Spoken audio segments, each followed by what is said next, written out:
Hello friends. आज हम बात करेंगे इनकम टैक्स के बेसिक कॉन्सेप्ट के बारे में।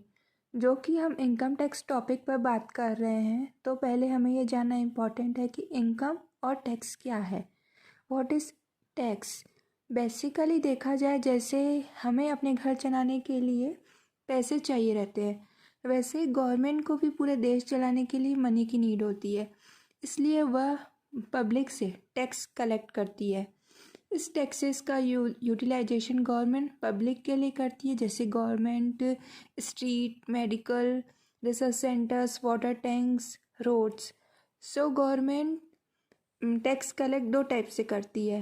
पहला direct taxes, second one is indirect taxes. Direct taxes are that are directly paid to government by the tax payer. It's mean direct tax payer के द्वारा गवर्नमेंट को पेमेंट किया जाता है, like income tax, corporation tax, wealth tax. Second one is indirect taxes. Indirect taxes are applied on the manufacture or sale of goods and services. It's mean indirect taxes indirectly government को payment किया जाता है, जैसे GST, custom duty, excise duty. ये तो हमने tax के बारे में जाना। अब बात करते हैं इनकम क्या है। What is income? Income tax act ने इनकम को 5 अलग अलग हेड्स में डिवाइड किया है। First one is income from salary, second income from house property, third one is income from business and profession, fourth one is capital gain, fifth income from other sources. So हम detail में नहीं जाएंगे, जिससे video बहुत लंबा हो जाएगा। हम शॉर्ट में ही डिस्कस करते हैं। First one is income from salary. अगर आप किसी कंपनी में जॉब करते हो तो एम्प्लॉयर से जो आपको सैलरी मिलती है वो इनकम फ्रॉम सैलरी हेड में कंसीडर की जाती है। उसमें सारे perquisite additional facilities like rent free houses, car facility, children educations and all allowances.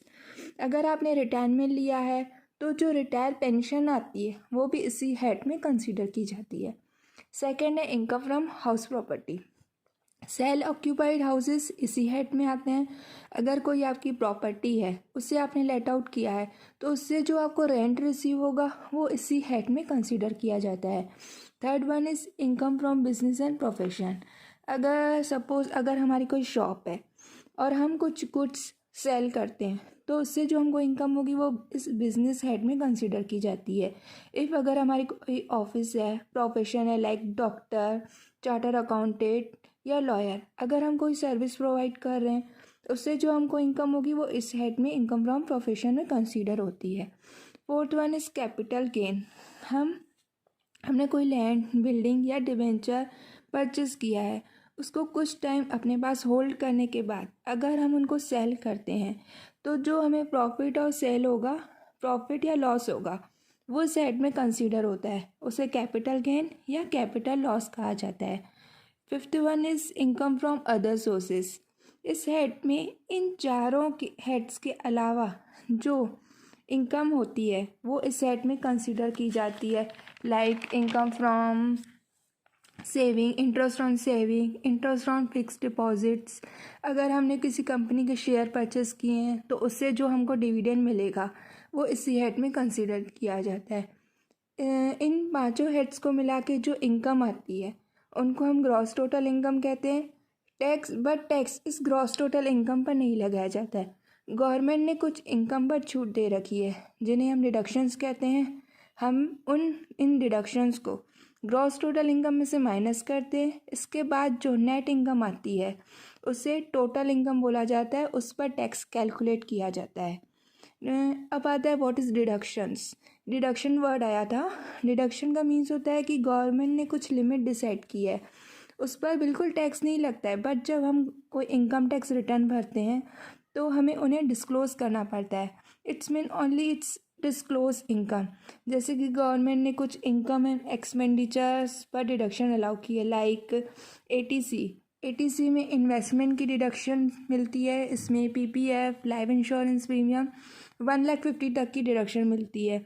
एटीसीसीसी insurance premium की, एटीटीटीए में इंटरेस्ट ऑन सेविंग अकाउंट्स की, एटीजीजी में हाउस रेंट पेड की, ATE में interest on education loan, ATE में इंटरेस्ट ऑन होम लोन। ऐसे इन deductions को gross total income में से माइनस करते हैं। जो हमारी इनकम आती है वो होती है नेट टैक्सेबल इनकम। इसी नेट टैक्सेबल इनकम पर टैक्स लगाया जाता है। बस गवर्नमेंट ने टैक्स कैलकुलेट करने के लिए कुछ rebate and applicable tax rate fix किए हैं, उसी के अकॉर्डिंग टैक्स कैलकुलेट किया जाता है। अब हमने इनकम और टैक्स के बारे में डिस्कस कर लिया। अब हम ये जानते हैं कि टैक्स कौन पेड करता है। Firstly we want to know how is capable to give the tax to government. एक पर्सन, वो एक कंपनी भी हो सकता है, एक फर्म भी हो सकती है, एक इंडिविजुअल भी हो सकता है, एक लोकल अथॉरिटी भी हो सकती है। बट टैक्स कैलकुलेट करने के लिए पहले हमें जस्टिफाइड करना पड़ेगा कि वो उसका रेसिडेंटल स्टेटस क्या है। गवर्नमेंट ने रेसिडेंटल स्टेटस देखने के लिए कुछ रूल्स बनाए हैं। रेसिडेंटल स्टेटस देखा जाए तो रेसिडेंट को थ्री भागों में डिवाइड किया गया है। फर्स्ट है ordinary resident, second non ordinary resident, third not resident. In resident को गवर्नमेंट ने कुछ कंडीशंस फिक्स की है जिनका फुलफिल करना कंपलसरी है। ये कंडीशन 2 है, basic condition and additional condition. Basic condition में भी 2 पार्ट्स हैं। फर्स्ट है stay in India for a year in 182 days or more. Second, stay in India for the immediately four proceeding year in 365 days or more and 60 days or more in the relevant financial year. ये 2 basic condition है। And second additional condition has been a resident of India in at least 2 out of 10 years immediately previous years. And second one is has stayed in India for at least 730 days in 7 immediately preceding years. अब basic condition है। Additional condition के बाद हमको ये देखना पड़ेगा कि वो रेसिडेंट है या नॉन ऑर्डिनरी रेसिडेंट है या not ordinary resident. First, if a resident he follow 1 basic condition and both additional condition, उसको कंपलसरी फुलफिल करना होगा। इफ़ अगर वो नॉट ऑर्डिनरी रेसिडेंट है तो he not fulfil the both additional condition, and not ordinary resident के लिए he didn't fulfil any condition. अब हमने तो ये जान लिया। अब नेक्स्ट इंपॉर्टेंट टॉपिक है what is assessment year and previous year. Assessment year means the period of the 12 months commercial on the first day of 1st April every year and the ending 31st March of the next year.